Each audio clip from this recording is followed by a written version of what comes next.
When it arrives, the Galaxy S23 will have some big shoes to fill, but we are confident that Samsung can pull it off with its new flagship phones.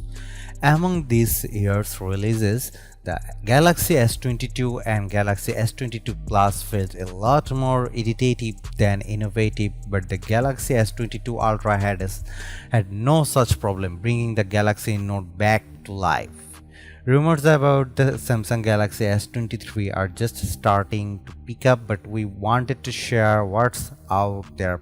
So here's what we have heard about the Galaxy S23 so far.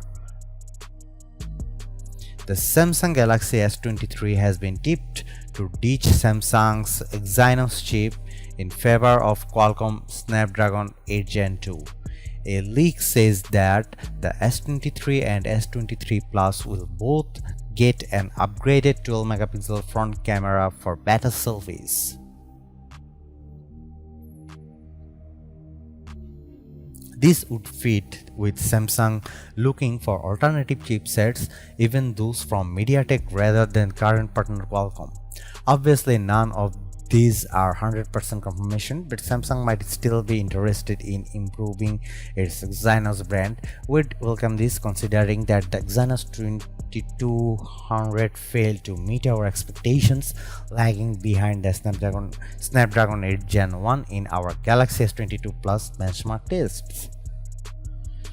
The only other thing we have heard is that Samsung might refer to the Galaxy S23 internally as Project Diamond. Previously, some thought this codename instead referred to a third foldable, but that's apparently not the case according to DSCC analyst Ross Young. There's a long time for Samsung to finalize some Galaxy S23 details, so here's what we are hoping to see.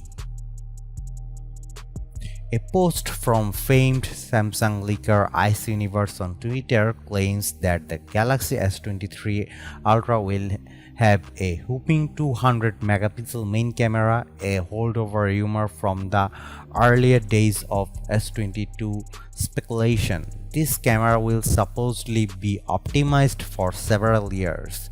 We are not sure if that means Samsung plans to continually improve the camera over the years with software updates, or if the Korean phone maker will improve the 200 megapixel sensor following the S23 Ultra's launch.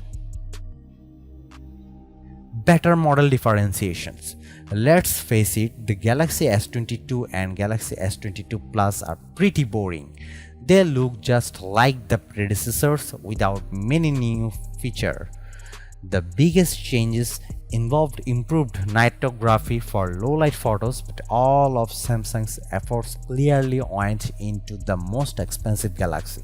While understandable, we'd really like to see the Galaxy S23 and S23 get something that makes them more than iterative upgrades, whether it's a fresh design, stronger cameras, or display refresh rates that actually dip to 10 Hz, since the Galaxy S22 and Galaxy S22 Plus did in fact feature a minimum of 48 Hz instead of the 10 Hz Samsung initially advertised.